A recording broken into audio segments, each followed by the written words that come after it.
భారతదేశపు రోడ్లపై ఓ నిశ్శబ్ద విప్లవం మొదలైంది.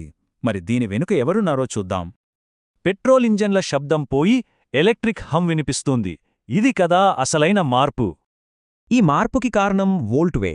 వాళ్ళు కేవలం చార్జర్లు మాత్రమే అమ్మట్లేదు. అయితే ఇంతకీ డ్రైవర్ల సంగతేంటి? వాళ్లకూ దీనివల్ల లాభమేంటి?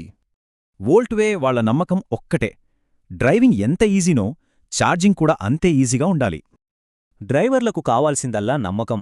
ఎక్కడున్నా ఎప్పుడైనా ఛార్జింగ్ అందుబాటులో ఉండాలి. అందుకే వోల్ట్వే 3 విషయాల్లో గట్టి హామీ ఇస్తోంది. అవేంటంటే, ఉదయం ఆఫీస్కెళ్ళినా, రాత్రి లాంగ్ డ్రైవ్కెళ్ళినా ఛార్జింగ్ టెన్షన్ అక్కర్లేదు.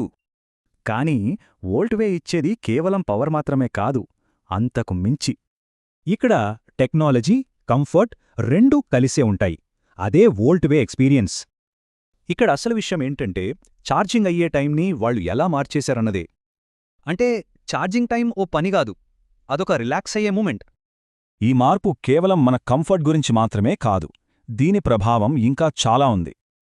ఒక ఛార్జ్ అంటే కేవలం కారుకు పవర్ ఇవ్వడమే కాదు, దేశ భవిష్యత్తుకు ఇంధనం ఇవ్వడం లాంటిది. సో ప్రతి ఛార్జింగ్ మన దేశాన్ని ఒక క్లీనర్, స్మార్టర్ ఫ్యూచర్ వైపు నడిపిస్తుంది. మరి ఇంతకీ ఇండియాలో మొబిలిటీ ఫ్యూచర్ ఎలా ఉండబోతోంది? వోల్ట్వేతో ఆ భవిష్యత్తుకు పవర్ అందనుంది. 1 ఛార్జ్ ఎట్ ఎ టైం.